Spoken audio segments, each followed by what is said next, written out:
Hi all, welcome back to my channel.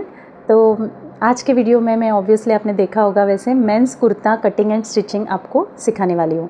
लेकिन cutting and stitching के पहले सबसे इम्पॉर्टेंट है ड्राफ्टिंग। तो आज का जो वीडियो है वो mostly it will be concentrated first on drafting. देखो, मैंने जो प्रोसेस से सीखा है ना उसमें ड्राफ्टिंग, पैटर्न मेकिंग ये सब इंक्लूडेड है और मुझे वैसी ही आदत है बनाने की। कई बार वो वीडियो इसीलिए लॉन्ग भी लगता है, पर मुझे यही फॉर्मूला से आता है, तो ऑब्वियसली ये थोड़ा लेंदी हो जाता है, तो many people don't like it. But anyways, this was not my disclaimer. मुझे एक डिस्क्लेमर ये देना है कि मेरा जो फैशन डिज़ाइनिंग का कोर्स था उसमें women's wear and kids wear ही था, मेंस वेयर नहीं था।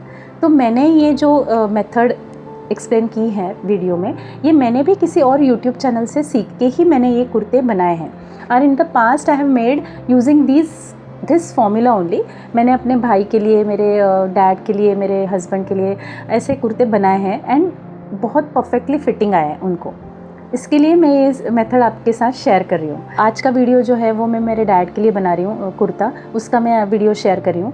तो उनके केस में भी जैसे उनके चेस्ट राउंड के हिसाब से उनका साइज़ है एस, तो एस के हिसाब से जो जो पैरामीटर्स फिट होंगे, एस साइज़ के लिए जो जो अप्लीकेबल होंगे, ड्राफ्टिंग के टाइम पे मैं वही अप्लाई करूँगी। लेकिन स्लाइट मॉडिफिकेशन मैं करना आपको सिखाऊंगी और उसका आउटकम क्या होगा वो भी मैं आपको उस टाइम बताऊंगी कि ये मॉडिफिकेशन मैंने किया है, अब इसका आउटकम क्या होगा वो भी मैं आपको बताऊंगी। बट मोटा मोटा जो अगर मैं आपको बता सकूं अभी इस वक्त, तो वो ये है कि वो स्टैंडर्ड साइज़ेस का ये वीडियो है। स्टैंडर्ड साइज़ेस के लिए अगर आपका मतलब आपको जिसका बनाना है, मान लो वो एम साइज़ का है और अगर उसका बॉडी टाइप स्टैंडर्ड टाइप में है, तो उसके लिए कुर्ता एकदम फिटेड आएगा, बहुत अच्छे से फिटिंग आएगी उसकी। ये फर्स्ट पॉइंट था। सेकंड पॉइंट ये है कि एक्चुअल पैटर्न पेपर कटिंग का शूटिंग मुझे लेना थोड़ा प्रॉब्लम हो रहा है। मैंने सुबह में भी ट्राई किया था लेकिन नहीं हो रहा था, तो मैंने ऐसे डिसाइड किया कि जो भी मेजरमेंट्स है मेरे, उसका मैं एक मिनिएचर ड्राफ्ट आपको बना के दिखाऊंगी। तो वो कैसे दिखाऊंगी कि जैसे अपन जो मेजरमेंट्स लेते हैं वो इंचेस में रहते हैं, राइट? तो वही मेजरमेंट्स, सेम मेजरमेंट्स मैं सेंटीमीटर्स में लेके मैं आपको एक मिनिएचर ड्राफ्ट बना के दिखाऊंगी सेम मेजरमेंट का। आपको पूरा मेथड समझ में आएगा, आपको आपके हिसाब से एक्चुअल ड्राफ्टिंग करनी है। मैंने भी अपने एक्चुअल ड्राफ्टिंग कर ली है, सिर्फ मैं आपको सिखाने के लिए इंच सेंटीमीटर्स में कन्वर्ट करके उसको छोटे पोर्शन में दिखाऊंगी, क्योंकि वैसे ही मेरा रिकॉर्डिंग अच्छे से हो पाएगा इसलिए। और बाद में जो कटिंग एंड स्टिचिंग होगा वो एक्चुअल फैब्रिक और एक्चुअल पैटर्न पेपर रख के ही होगा। तो that you will understand after that. तो लेट अस बिगिन नाउ। बहुत सारा इंट्रोडक्शन हो गया वीडियो का। Let us begin with the actual drafting of men's kurta. तो पहले मैं आपको लिस्ट ऑफ मेजरमेंट्स बता देती हूँ कि ये मेजरमेंट्स आपको लेने हैं और उसके बाद we will proceed to actual drafting.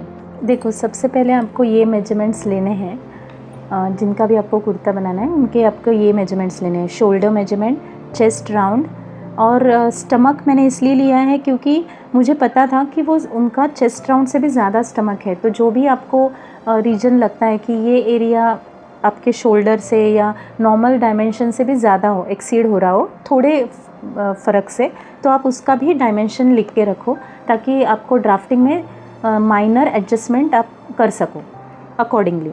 तो मैंने स्टमक का मेजरमेंट भी लिख के रखा है, 40 है, आर्म होल 18, स्लीव लेंथ जो है वो 21 है, स्लीव राउंड मैंने यहाँ 11 लिया है, फुल लेंथ 36 लिए और नेक राउंड लेना है। अब इसमें क्या, आर्म होल का जो मेजरमेंट है और नेक राउंड का जो मेजरमेंट है, ये मेजरमेंट अपने को ड्राफ्टिंग में नहीं लगेंगे, ये सिर्फ क्रॉस चेक करने के लिए है। तो बाकी सारे मेजरमेंट्स अपने को ड्राफ्टिंग करने के लिए लगेंगे। तो अभी जैसे ये सारे इंचेस में है, ये सेम मैं सेंटीमीटर्स में लेके यहाँ पे ड्राफ्ट करूँगी। अभी ये एक स्लीव राउंड का जो मेजरमेंट है, इसमें मैं आपको एक बात बताऊंगी कि नॉर्मली वुमेंस वेयर में स्लीव राउंड अगर अपने को लेना है फुल स्लीव्स का, तो वी टेक फ्रॉम हियर, यहाँ से लेके थोड़ा बहुत अपन मार्जिन ऐड करके इस तरह से ले लेते हैं ताकि अपना हाथ जो है इसमें से ईजिली निकल जाता है। लेकिन in case of men's where, उनका जो व्रिस्ट का सिर्फ आपने अगर मेजरमेंट लिया तो उससे हाथ उनका निकलने में थोड़ी सी दिक्कत हो जाती है। इसलिए मैं प्रेफर करती हूँ कि tell them to fold their hand like this and इसका जो वाइडेस्ट पार्ट है उसका मेजरमेंट लो। तो जैसे मेरे डैड का 10.5 आ रहा था, तो मैंने अभी 11 लिया है, तो इससे उनका हैंड ईजिली जा सकेगा। This change is there in women's wear and men's wear. तो उस हिसाब से स्लीव राउंड मेरा 11 इंचेस आ रहा है। अब अपने को मोस्टली ये एल स्केल लगेगी, ये कर्व्स जो होते हैं फ्रेंच कर्व्स ये लगेगा, और मेजरिंग टेप लगेगी। एल स्केल का बहुत यूज़ होगा यहाँ पे, इसके लिए ये तो आप साथ में रखना ही। मेन मतलब अपने को पैटर्न पेपर लगेगा, जिसके ऊपर आपको ड्राफ्टिंग करनी है वो पेपर लगेगा। मेंस वेयर में बैक पैनल जो है वो थोड़ा डिफरेंट कट होता है और फ्रंट पैनल डिफरेंट तरीके से कट होता है। वुमेंस वेयर में क्या होता है, सिर्फ आर्म होल का डिफरेंस रहता है कटिंग में, लेकिन मेंस वेयर में जो शोल्डर पोर्शन के यहाँ पे जो थोड़ा एडजस्टमेंट करना पड़ता है, that is a different thing. इसके लिए मेंस वेयर में बैक पैनल फर्स्ट कट करेंगे, और उसका जो पैटर्न पेपर है आपको जो ड्राफ्टिंग के लिए लेना है वो आप फुल लेंथ, आपकी फुल लेंथ जितनी है उससे एटलीस्ट 3 इंच मोर लेना। इसके बाद फर्स्ट तो आपको डिसाइड करना है कि आपका जो साइज़ है वो किस ब्रैकेट में फॉल करता है। तो you can C on screen I have given the table. तो आपका साइज़ कौन सा है वो आप पहले आइडेंटिफाई करो। तो मेरा चेस्ट राउंड है 34 इंच, तो 32 टू 37 इज़ स्मॉल साइज़, तो मेरा जो साइज़ है वो एस है। तो मैं एस साइज़ के हिसाब से सारे मेजरमेंट्स लूँगी। इस लाइन पे नेक का मेजरमेंट आएगा, हॉरिजॉन्टल नेक, एंड शोल्डर का मेजरमेंट आएगा। तो शोल्डर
यहाँ पे, और यहाँ पे मैं एक परपेंडिकुलर लाइन ड्रॉ करूँगी।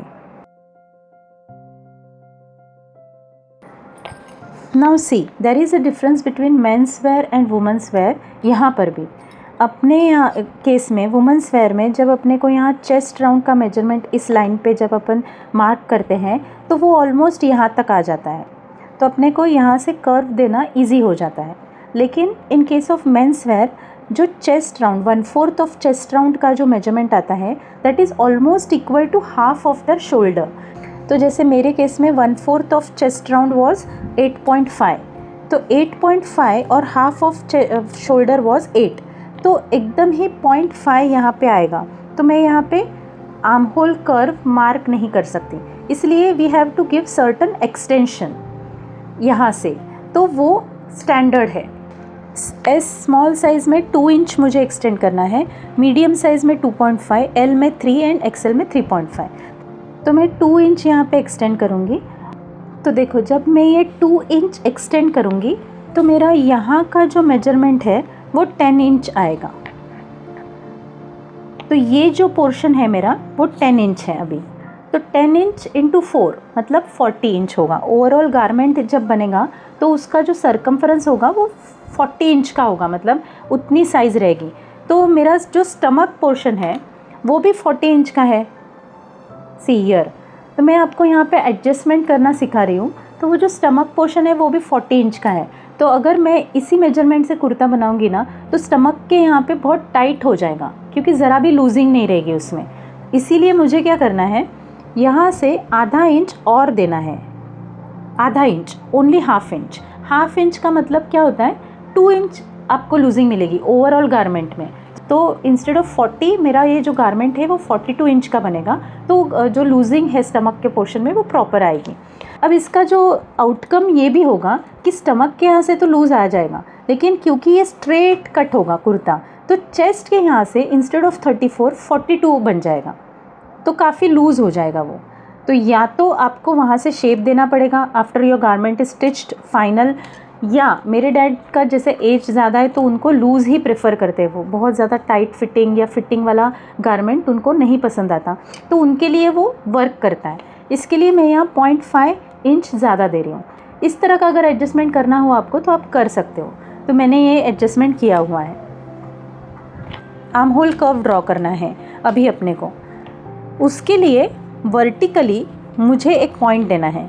तो स्मॉल साइज़ के लिए मुझे 1.5 इंच पे एक मार्क करना है।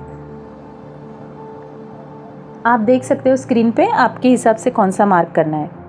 और यहाँ से मुझे ना एक, जैसे देखो ये आपके पास एल स्केल होगी, तो आप यहाँ से एक डायगनली एक लाइन ड्रॉ करो दोनों पॉइंट्स को मैच करने के लिए। This is called a bisector line. तो अभी आपको क्या करना है, ये डिसेक्टर लाइन का ये पॉइंट आप यहाँ पे मार्क करो, ये ठीक है। और डायगनली आप एक लाइन ड्रॉ करो।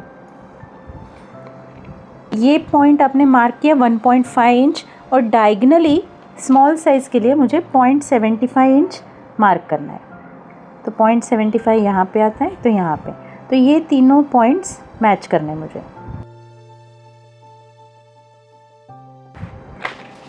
अब यहाँ से इस लाइन से, ये जो लाइन है यहाँ से मुझे फुल लेंथ मार्क करनी है।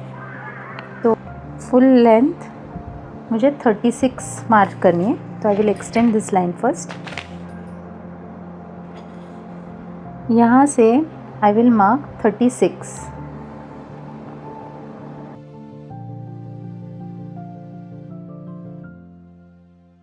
अब ये जो पॉइंट था चेस्ट राउंड का, ये यहाँ से I will draw one perpendicular line downwards to match this.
Now this is the chest line. तो इस पे अपने को चेस्ट राउंड का मेजरमेंट डालना है। तो अगेन वंस अगेन यहाँ पे कुछ extension we have to make the some extension over here. तो जैसे कि स्मॉल साइज़ में you can see 1.75 is the extension. तो 1.75 is the extension for small size. I am going to add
तो small size के लिए 3 inch है, तो मैं 3 सेंटीमीटर यहाँ पे मार्क करूँगी।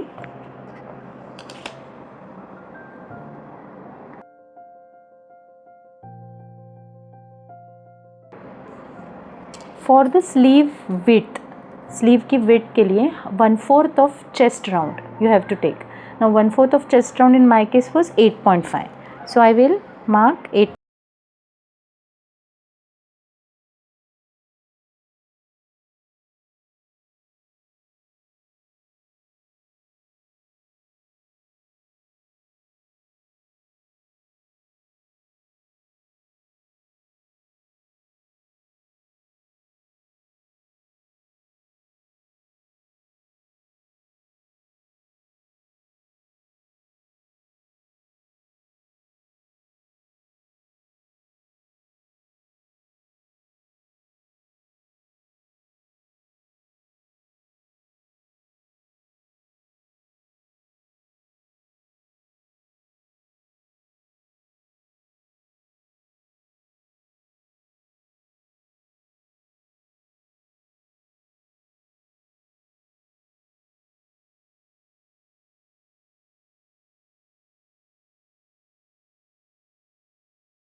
ड्राफ्ट कॉलर, तो कॉलर के ड्राफ्टिंग के लिए अगेन मैंने यही पेपर यूज़ किया है और मैं एक परपेंडिकुलर लाइन यहाँ पे ड्रॉ करूँगी यहाँ। और कॉलर की ड्राफ्टिंग करने के लिए आपको फ्रंट एंड बैक पैनल्स लेने हैं और ऐसे रखना है, ऐसे ऐसे। नेक जो उसके शोल्डर दोनों है फ्रंट और बैक के, ये ऐसे मैच करना है, देखो इस तरह से। और आपको ये वाला जो कर्व है ये आपको मेजर करना है। तो यहाँ पे देखो ये मेजर करना थोड़ा ट्रिकी हो रहा है मेरे लिए क्योंकि ये बहुत छोटा है, लेकिन मेरा यहाँ पे 8 इंच आ रहा है, देखो 8 इंच। तो 8 इस जैसे हाफ पैटर्न है ना ये, तो 8 का डबल होता है 16। तो अभी 16 यहाँ पे मुझे हाफ ऑफ दैट मतलब 8 मार्क करना है। और मैं और 2 इंच 8 इंच मार्क करना है and you have to mark 2 inch more for adjustment. तो यहाँ से और यहाँ से दोनों तरफ से मुझे 4 सेंटीमीटर मार्क करना है, 4 सेंटीमीटर। और 4 सेंटीमीटर ही मार्क करना है आपको, 4 इंच नहीं। मैं जैसे 4 सेंटीमीटर, अगर मैं 4 सेंटीमीटर नहीं मार्क कर रही हूँ, मैं यहाँ से 2 सेंटीमीटर ही मार्क कर रही हूँ। पर आपको आपके पैटर्न में 4 centimetre you have to mark from here, 4 centimetre एक पॉइंट मार्क करना है। तो आप जस्ट अज्यूम करना कि ये मेरा 4 सेंटीमीटर है। मैं 4 सेंटीमीटर अगर मार्क करूँगी तो वो बहुत ही बड़ी कॉलर हो जाएगी, जो कि ये छोटे मिनी पैटर्न में आपको वो मतलब वो आपको शेप नहीं समझ में आएगा। तो इसलिए मैंने 2 सेंटीमीटर पे मार्क किया है पॉइंट, लेकिन आपको वाइल ड्राफ्टिंग 4 सेंटीमीटर लेके पॉइंट मार्क करना है दोनों तरफ से, और फिर आपको ये 2 पॉइंट्स मैच करने हैं। तो आपको इसका हाफ लेना है, ओके, हाफ ये पॉइंट मार्क करना है हाफ पे। अब आपको यहाँ से इस पॉइंट से 1.5 सेंटीमीटर ही 1.5 सेंटीमीटर यहाँ से ऊपर जाना है।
तो meet you all in the next session.